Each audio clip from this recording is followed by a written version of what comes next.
इस वीडियो में बात करेंगे एक्वायर्ड इम्यूनिटी के बारे में। पहले हम बात कर चुके हैं नेट इम्यूनिटी के बारे में।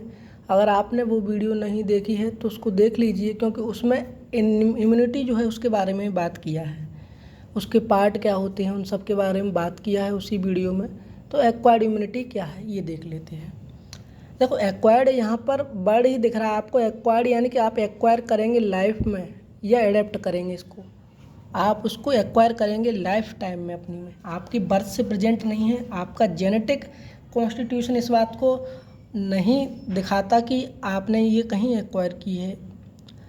आपको ये बर्थ से नहीं मिलेगी, ये चीज़ याद रखना है। इसके बाद एक्वायर्ड इम्यूनिटी होती क्या है? देखो, इम्यूनिटी है तो ये रेजिस्टेंस होगा कहीं ना कहीं। और रेजिस्टेंस किसके खिलाफ होगा? पहली बात तो ये होस्ट का रेजिस्टेंस होगा, और ये होगा माइक्रो ऑर्गेनिज्म के खिलाफ, या फिर हो सकता है ये फॉरेन कोई हो ऑब्जेक्ट, उसके खिलाफ हो सकता है। और एक्वायर्ड है तो ये आप एक्वायर करेंगे कहीं लाइफ में। तो ये एक्वायर्ड इम्यूनिटी जो होती है ये रेजिस्टेंस होता है फॉरेन सब्सटेंस के खिलाफ, जो कि इंडिविजुअल एक्वायर करता है, एडेप्ट करता है उसकी लाइफ में। तो उसको हम एक्वायर्ड इम्यूनिटी कहते हैं। तो आपको वर्ड से ही मीनिंग लिख लेनी है, इसमें वर्ड से ही आप डेफिनेशन लिख पाएंगे अपनी। एक्वायर्ड इम्यूनिटी जो होती है इसमें दो तरीके की सेल आपको मिलती हैं। मीडिएटर्स जो होते हैं आपके, वो होते हैं T cell and B cell. कौन कौन सी होती हैं? तो यहाँ पर जो एक्वायर्ड इम्यूनिटी होती है इसमें आपको टी सेल मिलती हैं, बी सेल मिलती हैं, और यहाँ पर और कुछ सेल भी देखने को मिलती हैं जो होती हैं एपीसी। एपीसी का मतलब क्या होता है आपका? एपीसी का आपका मतलब होगा एंटीजन प्रेजेंटिंग सेल, यानी कि जो एंटीजन को प्रेजेंट करेंगी। अभी देखेंगे मतलब क्या है इन सब चीज़ों का। और यहाँ पर कुछ साइटोकाइंस होते हैं, कुछ इंटरल्यूकिन्स भी इसका पार्ट होते हैं। तो इंटरल्यूकिन भी कुछ होगा इसके पार्ट। और एक कॉम्प्लीमेंट, पिछली वीडियो में कॉम्प्लीमेंट की बात की थी, मतलब उसमें एक्सप्लेन नहीं किया था, लेकिन ये बात की थी कॉम्प्लीमेंट का कुछ पार्ट इननेट का होता है, कुछ एक्वायर्ड का होता है। तो यहाँ पर क्लासिकल जो हो गया वो कॉम्प्लीमेंट का पार्ट आपका एक्वायर्ड का हो गया। तो ये आपके जो एक्वायर्ड के पार्ट हो गए। अब इसकी कुछ प्रॉपर्टी जैसे हमने इननेट में डिस्कस किया था, अगर आप लोगों ने नोट किया है तो एक साइड आप इननेट इम्यूनिटी का नोट करें, एक साइड एक्वायर्ड का नोट करें, इजीली रहेगा याद करने में। उसमें क्या था कि रिस्पॉन्स बहुत फास्ट था, इसमें रिस्पॉन्स आपका स्लो है। तो यहाँ पर प्रॉपर्टीज़, रिस्पॉन्स जो होता है इसका स्लो है। रिस्पॉन्स मतलब डेज ले सकता है, वीक ले सकता है होने के लिए। और इसके अलावा और क्या है कि इसमें प्रायर एक्सपोजर होना चाहिए। प्रायर एक्सपोजर मतलब ये नहीं है कि इसमें पहले से एंटीबॉडी बन रही होंगी किसी के लिए या किसी पे भी अटैक कर देगी सेल, ये नहीं है। सबसे पहले आपका प्रायर एक्सपोजर होगा, यानी कि बैक्टीरिया या वायरस या माइक्रो ऑर्गेनिज्म आएगा, एपीसी उसको ले जा कर के बाइंड करेगी, या हो सकता है वो खुद ही बाइंड हो जाए टी सेल या बी सेल से। देन उसके रिजल्ट में जो है आपका ये एक्सपोजर हो गया, देन आपका जो है एंटीबॉडी या सेल जो है आपकी इम्यूनिटी शो करेगी। अगर पहले से कभी एक्सपोजर हो रखा है तो इसका रिस्पॉन्स बहुत अच्छा आता है। इसके बाद यहाँ पर ये स्पेसिफिक होती है, मतलब एंटीबॉडी जो होगी या सेल होगी, स्पेसिफिक मेमोरी सेल बनती है, इसमें मेमोरी सेल का फॉर्मेशन होता है। तो स्पेसिफिक रहती है किसी बैक्टीरिया वायरस के लिए, उस पर अटैक करने के लिए। ये नहीं है कि कोई जनरल हो, तो स्पेसिफिक होती है, मेमोरी प्रेजेंट होती है, टी और बी मेमोरी सेल बनेंगी। वाइड डाइवर्सिटी होती है, डिफरेंट ऑर्गेनिज्म के लिए डिफरेंट बनेंगी। जैसा कि इननेट में था कि डाइवर्सिटी जो थी वाइड नहीं थी, मतलब सबके लिए कॉमन टेक्निक थी। यहाँ डिफरेंट है सबके लिए, डिफरेंट आपके जो है ऑर्गेनिज्म है उनके लिए डिफरेंट आपकी एंटीबॉडी बन रही हैं, डिफरेंट जो है अटैक कर रहा है। तो वो सेल देखने को मिलती हैं। अब इसके बाद एक्वायर्ड में एक बहुत ही इम्पॉर्टेंट चीज़ कहूँगा मैं कि ये है सबसे पहले कि ये दो तरीके की होती है, एक्टिव एंड पैसिव, और आर्टिफिशियल एंड नेचुरल। तो इसका क्या मतलब है? इसका मतलब देखते हैं अभी। सबसे पहले जो एक्टिव इम्यूनिटी है वो क्या होती है, तो ये एक्टिव इम्यूनिटी हो गई। इसका मतलब है, देखो एक्टिव का मतलब है कहीं ना कहीं एक्टिविटी से आई है ये। इसका मतलब समझेंगे, मान लीजिए आपकी बॉडी में कोई माइक्रो ऑर्गेनिज्म आया, तो उसके खिलाफ जो एंटीबॉडी डेवलप होगी आपकी, वो एक्टिव हुआ, या जो अटैक हो रहा है इम्यूनिटी का वो एक्टिव हुआ। मतलब आपकी बॉडी में बाहर से कहीं से आया एंटीजन या माइक्रो ऑर्गेनिज्म, तो उसके खिलाफ एंटीबॉडी डेवलप हुआ, उसके खिलाफ इम्यूनिटी डेवलप हुआ, तो वो एक्टिव इम्यूनिटी है। मतलब डेवलप हुआ है आपकी बॉडी में किसी बाहर के लिए। अब ये जो एक्टिव होती है ये भी कैसी हो सकती है, या तो ये आर्टिफिशियल हो सकती है या नेचुरल हो सकती है। अब इसका एग्जाम्पल देखेंगे बिल्कुल अच्छे से समझ में आएगा। नेचुरल एक्टिव होगी एक, एक्टिव में भी क्या है, एक नेचुरल होगी, नेचुरल एक्टिव। अब ये क्या होती है नेचुरल एक्टिव, ये देखते हैं। नेचुरल एक्टिव यानी कि किसी माइक्रोबियल इन्फेक्शन के बाद हो रहा है, यानी कि आपका इन्फेक्शन है इसके बाद हो रहा है डेवलपमेंट इम्यूनिटी का। इन्फेक्शन ही हो गया भैया, मान लीजिए मीजल्स हुआ आपका या और कोई वायरस हुआ आपका, तो उसके खिलाफ जो डेवलपमेंट हो रहा है, स्मॉल पॉक्स हुआ, चिकन पॉक्स हुआ, तो इनके खिलाफ जो डेवलपमेंट होता है बॉडी में वो क्या है आपका नेचुरली हो रहा है, बट आपकी बॉडी में हो रहा है, तो एक्टिव, नेचुरल एक्टिव।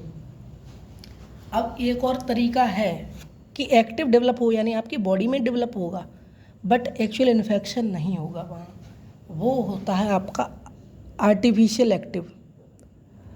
अब आर्टिफिशियल एक्टिव का एग्जांपल सुनिए, वैक्सीन। अब ये कैसे होगा इस चीज़ को समझो।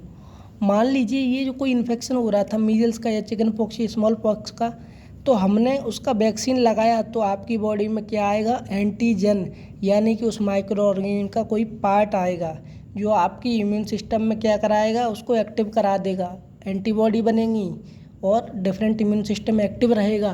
बट किसके लिए, ये तो ऑर्गेनिज्म नेचुरली आ ही नहीं था, ये तो हमने आर्टिफिशियली डाला है। हमारे पास वो पार्ट था आर्टिफिशियल जिससे इन्फेक्शन ना हो बट इम्यून सिस्टम में उसके खिलाफ एक्टिवेट हो जाए, तो ये आर्टिफिशियल बट एक्टिव है, क्योंकि आपकी बॉडी में कुछ ना कुछ बनेगा एंटीबॉडी, तो ये एक्टिव हो गया। तो दो तरीके के हो गए ये। अगर आपका इम्यून सिस्टम वीक है, HIV के केस में जैसा होता है, तो ये जो पार्ट है एक्टिव का वो काम नहीं करेगा आपका एक्वायर्ड इम्यूनिटी में। अब इसमें क्या है कि ये जो एक्टिव इम्यूनिटी होता है ना, ये आपका नॉर्मली लॉन्ग लास्टिंग होता है बहुत, मतलब लंबे समय तक चलता है, बट ये डिपेंड करता है कि किसका आपको इन्फेक्शन हो रहा है। ये पॉसिबिलिटी है कि ये लाइफ टाइम चले, जैसे चिकन पॉक्स हुआ, स्मॉल पॉक्स हुआ, अगर एक बार इन्फेक्शन हो जाता था तो इनका फिर दोबारा पॉसिबिलिटी, अगर आप मतलब ठीक हो जाएंगे उसके बाद दोबारा पॉसिबिलिटी बहुत ही कम होती है, ना के बराबर होती है कि दोबारा से जो इन्फेक्शन हो पाए, क्योंकि आपकी बॉडी में लाइफ टाइम इनके लिए मेमोरी सेल रहती हैं, लाइफ टाइम रहती हैं, चाहे कभी दोबारा इन्फेक्शन आएगा तो दोबारा से उसका जो अटैक होगा वो बढ़कर होगा पहले से।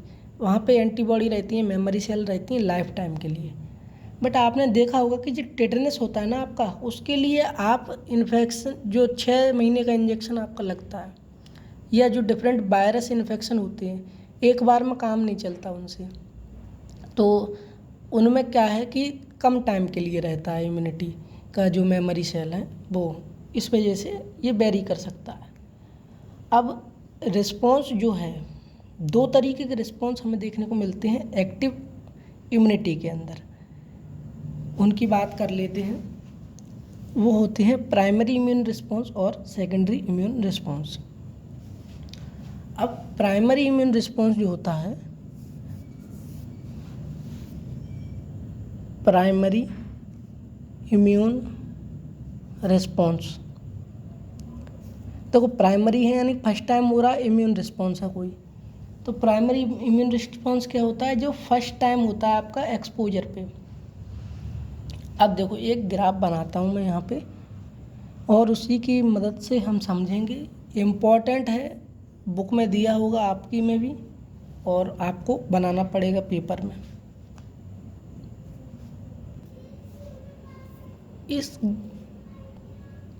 ये जो ग्राफ है इसमें मैंने प्राइमरी इम्यून रिस्पॉन्स और सेकेंडरी इम्यून रिस्पॉन्स दोनों ही कवर किए हैं।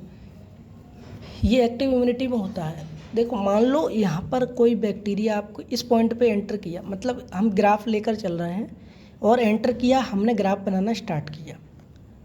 हम किसका ग्राफ बना रहे हैं यहाँ पर? हम बना रहे हैं यहाँ पर कि एंटीबॉडी आपकी बॉडी में कितना है। तो हमने देखा कि आपको एंटर किया बैक्टीरिया, बट कोई अंतर नहीं है आपकी बॉडी में, कोई अंतर नहीं है यहाँ तक। तो ये जो फेस था यहाँ से यहाँ तक, इसको हमने बोला लैग फेस, यानी कि यहाँ पे बॉडी लैग कर रही है, पीछे रह रही है। उसको मतलब यहाँ पे ऐसा लग रहा है कि कोई फ़र्क ही नहीं। याद रखना, ये ग्राफ है एक्टिव इम्यूनिटी के लिए एक्वायर्ड में। पैसिव यहाँ पर आपका जो वो है इन्नेट, वो नहीं है, इन्नेट आपका काम कर रहा है, इसीलिए इसको क्या बोलते हैं, ये स्लो रिस्पॉन्स है। इतने तो काम नहीं किया उसने, अब इतना काम नहीं किया, अब आगे क्या होगा समझ नहीं आ रहा, क्योंकि यहाँ पर इतना काम नहीं किया। बट धीरे धीरे क्या देखा कि इसमें एंटीबॉडी का रिस्पॉन्स बढ़ता जा रहा है, रिस्पॉन्स बढ़ गया, पीक पे पहुँच गया। कुछ दिन पीक पे रहा, इन्फेक्शन ख़त्म हो गया, देन वो वापस से नीचे आ गया, बट जीरो नहीं हुआ। कुछ ना कुछ ऐसी सेल रह गई जो एंटीबॉडी बना रही थी कंटिन्यूसली। एक बार फिर से देखो, यहाँ पे इन्फेक्शन हुआ था, एक लैग फेस आया, यानी कि कुछ दिन तक कोई चेंज नहीं रहा वहाँ पे। देन कुछ बी सेल जो है प्लाज्मा सेल बनी, कुछ बी सेल जो है एंटीबॉडी बनाने वाली सेल बन गई, और उन्हीं में से कुछ मेमोरी सेल भी बन गई। तो यहाँ पर एंटीबॉडी प्रोडक्शन बढ़ गया, देन पीक पे पहुँचा और वहीं पे रुका। कुछ दिन बाद जब इन्फेक्शन ख़त्म हो गया तो ये वापस से नीचे की तरफ आया, बट जीरो नहीं होगा, कुछ ना कुछ रहेंगी आपकी बॉडी में, कुछ ना कुछ एंटीबॉडी कंसंट्रेशन जो है रहेगा, क्योंकि प्लाज्मा सेल बन चुकी थी और वहाँ पर मेमोरी सेल भी बन चुकी थी। ये जो IgM एंटीबॉडी थी इस टाइम पे, हमने देखा कि एंटीबॉडी कौन सी है, IgM। कई तरीके की एंटीबॉडी होती हैं, उनमें से एक IgM है। इसके बाद इस पॉइंट पे सेकेंडरी इन्फेक्शन हुआ यहाँ कहीं, तो हमने देखा कि इसके बाद ये नॉर्मल चल रहा था, यहाँ पे इन्फेक्शन हो गया, एकदम से एंटीबॉडी हम कंसंट्रेशन मेजर कर रहे थे, एंटीबॉडी कंसंट्रेशन ड्रॉप हो गया, नॉर्मल था उससे भी ड्रॉप हो गया। अब ऐसा क्यों हुआ? जो ब्लड में एंटीबॉडी थी वो घूम रही थी, तो आपका जैसे ही मिला उसको, ये मान लीजिए कोई बैक्टीरिया था, ये उसका रिसेप्टर थे, एंटीबॉडी आके बाइंड कर गई, तो एंटीबॉडी यहाँ पे खर्च हो गई, तो एंटीबॉडी का कंसंट्रेशन कम हो गया। अब देखो, एंटीबॉडी का कंसंट्रेशन कम हो गया क्योंकि लिमिटेड थी वहाँ पे। अब इसने कम हो गया, यहाँ पर आकर क्या हुआ कि जो बी मेमोरी सेल थी, मेमोरी बी सेल थी, जिन्होंने मेमोरी रखी हुई थी इनकी कि ये जो माइक्रो ऑर्गेनिज्म है ये इन्फेक्शन करता है, ये डिस्ट्रॉय करता है अपनी बॉडी को, तो प्रॉब्लम दे रहा है, तो उन पे जा कर के ये एंटीजन प्रेजेंट हुए या एंटीजन बाइंड कर गए या एंटीजन प्रेजेंटिंग सेल ने पहुंचाया। अब इनको गुस्सा आ गई मेमोरी बी सेल को कि ऐसा कैसे हो सकता है, हम यहाँ पर हैं फिर भी ऐसा हो रहा है। तो इन्होंने कंटिन्यूस प्रोडक्शन बढ़ा दिया आपका एंटीबॉडी का, और डिफरेंट सेल आपकी और बन गई मेमोरी सेल से। तो ये एंटीबॉडी का कंसंट्रेशन बढ़ा, पहले से भी ज़्यादा बढ़ा, और देन आपका जो है पीक पे पहुंच गया। तो ये था आपका सेकेंडरी रिस्पॉन्स, ये आपका प्राइमरी रिस्पॉन्स है, ये आपका सेकेंडरी रिस्पॉन्स है। तो ये प्राइमरी इम्यून रिस्पॉन्स था, ये सेकेंडरी इम्यून रिस्पॉन्स है। अब प्राइमरी इम्यून रिस्पॉन्स में सबसे पहले आपको देखने को मिला, एक आया लेटेंट या लैग पीरियड। तो पहला इसका लैग पीरियड होता है, दूसरा इसका पार्ट जो होता है वो होता है कि इसमें इफेक्टर सेल होती हैं। जो इफेक्टर सेल का मतलब क्या होता है, जो सेल इफेक्ट दिखाती हैं उनको इफेक्टर सेल बोलते हैं। तो जो टी और बी सेल हैं जिनसे आकर के ये यहाँ पे बाइंड हो चुका था, अब ये इफेक्टर सेल में बन गई, तो अब ये एंटीबॉडी रिलीज करेंगे, अटैक करेंगे, तो उसका ग्राफ हो गया। कुछ मेमोरी सेल बन गई, जैसे कि मैंने आपको बताया कुछ मेमोरी सेल बन गई, और फोर्थ क्या है कि इसमें एंटीबॉडी बढ़ गया, एंटीबॉडी क्या हो गया, बढ़ गया। मेनली कौन सा, IgM टाइप एंटीबॉडी बढ़ गया। उसके बाद यहाँ पर ये स्लो कुछ नीचे फॉल हुआ, बट पहले था उस लेवल पे नहीं आएगा, 0 पे नहीं आएगा। ये प्राइमरी इम्यून रिस्पॉन्स का पार्ट हो गया। सेकंड का क्या है, सेकंड अब देखो कोई अगर पूछ लेना तो यहाँ पर ग्राफ याद करना है तो इसके अकॉर्डिंग लिख सकते हो। सेकेंडरी में क्या हुआ, यहाँ से शुरू है, एक नेगेटिव फेज आया है सेकेंडरी वाले में। अगर पहला देखोगे तो यहाँ पर एक नेगेटिव फेज आया है, मतलब डिक्रीज हो गई लौट के। और क्या आया है, एक लेग फेज भी आता है, छोटा सा लेटेंट पीरियड, बहुत कम होता है या एब्सेंट होता है। यहाँ पॉसिबिलिटी है एक किसका, लेटेंट पीरियड का, तो इसकी भी पॉसिबिलिटी है। और दूसरा क्या है यहाँ पे, तीसरा एंटीबॉडी सर्ज होगा, ये देखने को मिल ही रहा है। मेनली कौन सा है, IgG टाइप का एंटीबॉडी सर्ज होगा, यानी एंटीबॉडी एकदम से बढ़ेगा। तो ये रिस्पॉन्स टाइप हो गया। ये हमने बात की किसकी, अगर मैं यहाँ पर दिखाऊँ, ये एक्टिव इम्यूनिटी की बात हो रही है। एक्टिव नेचुरल की बात हो चुकी, एक्टिव आर्टिफिशियल की बात हो चुकी, अब पैसिव की बात होगी। पैसिव में पैसिव आर्टिफिशियल और पैसिव नेचुरल। तो यहाँ पर पैसिव इम्यूनिटी की बात करते हैं।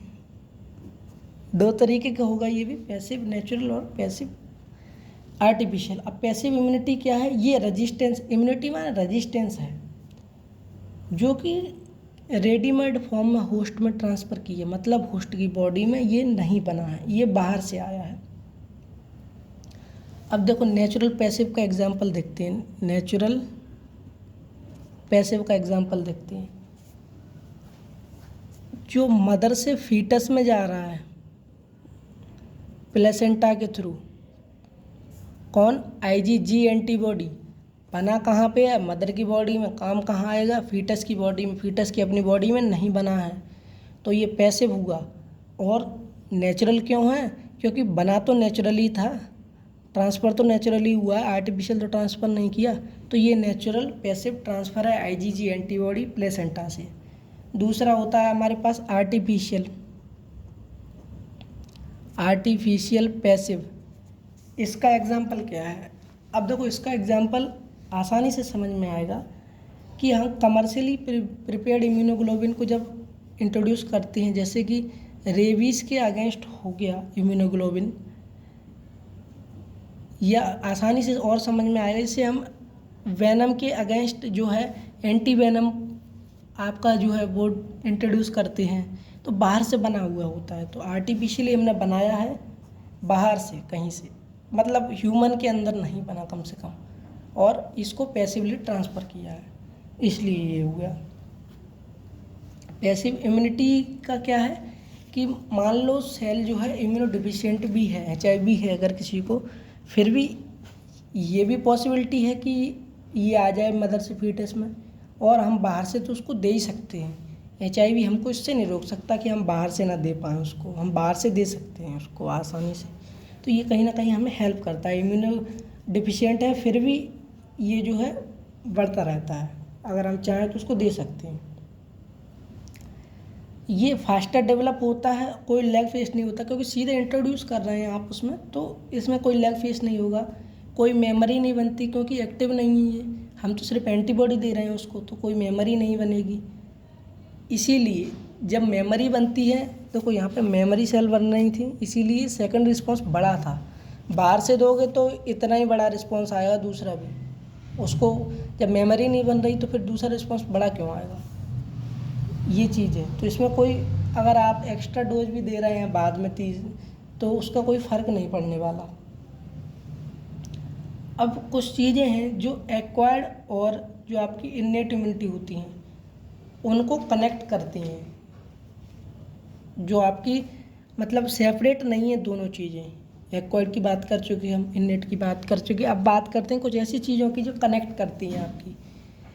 तो एक होता है आपके पास मैक्रोफेज और डेंड्राइटिक सेल। मैक्रोफेज और डेंड्राइटिक सेल इन्नेट इम्यूनिटी का पार्ट है और ये APC की तरह काम करती हैं।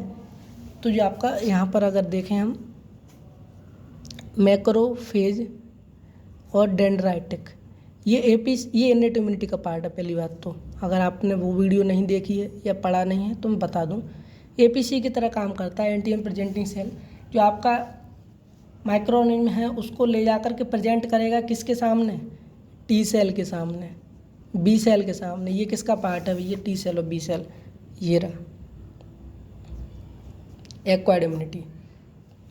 अब आप पूछोगे कि भैया एपीसी तो इसमें भी आ रहा है, लेकिन ये जो मैक्रोफेज और डेंड्राइटिक सेल हैं पार्ट किसका होती है, इन्नेट इम्यूनिटी का। रोल किस में प्ले कर रही हैं, ये आपका एंटीजन प्रेजेंटेशन का एक्वायर्ड इम्यूनिटी में, इसलिए लिखा है। तो ये इसमें रोल प्ले करता है। तो ये कनेक्ट कर रहा है किसको, इन्नेट इम्यूनिटी वाला है, लेकिन कनेक्ट किससे कर रहा है, एक्वायर्ड से। दूसरा होता है हमारे पास एक कॉम्प्लीमेंट पाथवे। भाई ये तो कॉम्प्लीमेंट पाथवे, जो कॉम्प्लीमेंट पाथवे होता है ना, इसमें एक पार्ट होता है आपका क्लासिकल का। इसको एक्टिवेट होने के लिए क्या चाहिए पता है आपको, एंटीजन एंटीबॉडी कॉम्प्लेक्स, तब एक्टिवेट होता है। तो एंटीबॉडी किसका पार्ट है भाई, एंटीबॉडी तो एक्वायर्ड का पार्ट है, बी सेल बनाएंगे। तो एंटीजन एंटीबॉडी कॉम्प्लेक्स चाहिए इसको। तो एंटीजन एंटीबॉडी कॉम्प्लेक्स चाहिए, इसका मतलब क्या हुआ, ये दोनों को कनेक्ट कर रहा है। अगर ये कहीं बन रहा है तो ये क्लासिकल पाथवे एक्टिवेट हो सकता है। और ये पार्ट किसका होते हैं, कॉम्प्लीमेंट। तुम्हारा कॉम्प्लीमेंट पार्ट होता है एक्चुअली इन्नेट इम्यूनिटी का। इसलिए क्लासिकल की बात करोगे तुम इसमें, तो ये क्लासिकल है उसका पार्ट है तुम्हारा, एक्वायर्ड का मानते हैं हम, क्योंकि इसमें एंटीबॉडी की रिक्वायरमेंट है। और दो जो होते हैं आपके अल्टरनेटिव और मैनुस बाइंडिंग, उसको हम इन्नेट इम्यूनिटी में रखते हैं क्योंकि उसमें ऐसा कुछ रिक्वायरमेंट नहीं है। अब इसके बाद आता है एक जो मैक्रोफेज आपके ऊपर मैंने बताई थी, ये कुछ केमिकल रिलीज करते हैं, साइटोकाइंस। पहले भी बात कर चुके हैं, सेल रिलीज करते हैं केमिकल्स, उनको साइटोकाइंस कहते हैं। तो ये आपके टी सेल बी सेल को एक्टिवेट करते हैं। कुछ टी सेल बी सेल भी आपकी जो है रिलीज करती हैं, वो आपकी एक्टिवेट करती हैं मैक्रोफेजेस को। तो इस तरीके से एक दूसरे को एक्टिवेट करते हैं। एक इम्पॉर्टेंट चीज़ और है यहाँ पर, जिसको हम जानते हैं ADCC, antibody dependent cell cytotoxicity. Antibody पर डिपेंडेंट है सेल, साइटो और टॉक्सिसिटी कर देगा सेल को। तो ये क्या चीज़ है, इसके बारे में बात करते हैं। सबसे पहले मान लीजिए ये कोई बैक्टीरिया था, या बैक्टीरिया नहीं, मान लीजिए वायरस था कोई।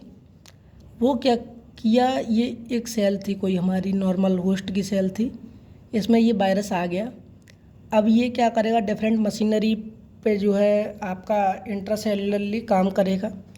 तो यहाँ पर क्या होता है कि डिफरेंट आपकी जो प्रोटीन होती हैं वो अपीयर होती हैं। यहाँ पे जो एमएससी होता है, मेजर हिस्टोकॉम्पैटिबिलिटी कॉम्प्लेक्स, वो डिसअपीयर होने लगता है।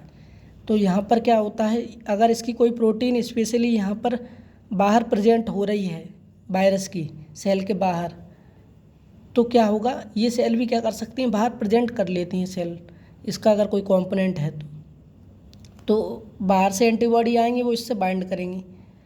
ये एंटीबॉडी जो है अब ये ट्रिगर करेंगे किसको, जो एन के सेल थी आपकी, जो मैक्रोफेज हैं उनको, वो यहाँ पर आकर के इससे बाइंड करेंगी और इसको पूरे को इनगल्फ कर लेंगी। तो ये सेल भी डिस्ट्रॉय, ये वायरस भी डिस्ट्रॉय। बट ऐसा करने के लिए इन्होंने किसकी हेल्प ली, एंटीबॉडी की, जो किसका पार्ट है, एक्वायर्ड का, और एन के सेल किसका पार्ट है, इन्नेट का। तो ये दोनों को कनेक्ट कर रही हैं। एंटीजन एंटीबॉडी पे डिपेंडेंट है सेल साइटोटॉक्सिसिटी, इसीलिए इसको बोल रहे हैं एडीसीसी। क्या है कि ब्रिज की तरह काम करेगा दोनों में। कुछ और इम्यूनिटी का एक पार्ट मान लीजिए आपकी, एक आपकी म्यूकोसल इम्यूनिटी होती है। तो ये म्यूकोसल इम्यूनिटी क्या होती है, इसके बारे में बात करते हैं। जो आपकी म्यूकोसा होती है उसके ऊपर क्या होता है कि आईजीए एंटीबॉडी जो होगी ना, वो डायमर के फॉर्म में प्रेजेंट होती है आपकी आईजीए एंटीबॉडी। इसको हम और क्या बोलेंगे, सीक्रेटरी आईजीए बोलते हैं इसको अपन। ये क्या करती है कि आपका जो माइक्रोब्स हैं, जो माइक्रो ऑर्गेनिज्म हैं, उनकी एंट्री को रोकती है, बाहर ही किल करती है। जैसे एग्जांपल के तौर पर देखिए, मान लीजिए सिर्फ ये स्टमक है, मान लीजिए अगर स्टमक है तो यहाँ पर ये कोई आया बैक्टीरिया, तो इसको यहाँ पर कुछ सेल होती हैं स्पेशल एम सेल, जो इसको अपटेक करके यहाँ पर एंटीबॉडी रिलीज करेंगी, फिर IgA वो इनको क्या है किल कर देंगे। पूरी म्यूकोसल सरफेस पे IgA उस टाइप की हो जाएगी, तो डिफरेंट टाइप की IgA यहाँ पर, तो ये किल कर देंगे इनको, तो ये अटैक नहीं कर पाएंगे ज़्यादा, वो चीज़ है। इसके अलावा आपको देखने को मिलता है एक टॉपिक जो है हर्ड इम्यूनिटी का। आपको हर्ड इम्यूनिटी का मतलब भी बता दूं, कोरोना के टाइम पे हर्ड इम्यूनिटी का वर्ड एक आपको न्यूज़ में सुनने को मिला होगा। ये आपकी कम्युनिटी की ओवरऑल इम्यूनिटी होती है पैथोजन के लिए। जितना ज़्यादा इन्फेक्शन होगा लोगों को, उतना ज़्यादा उनमें इम्यूनिटी डेवलप होगी, तो उनकी हार्ड इम्यूनिटी क्या होगी, बढ़ जाएगी।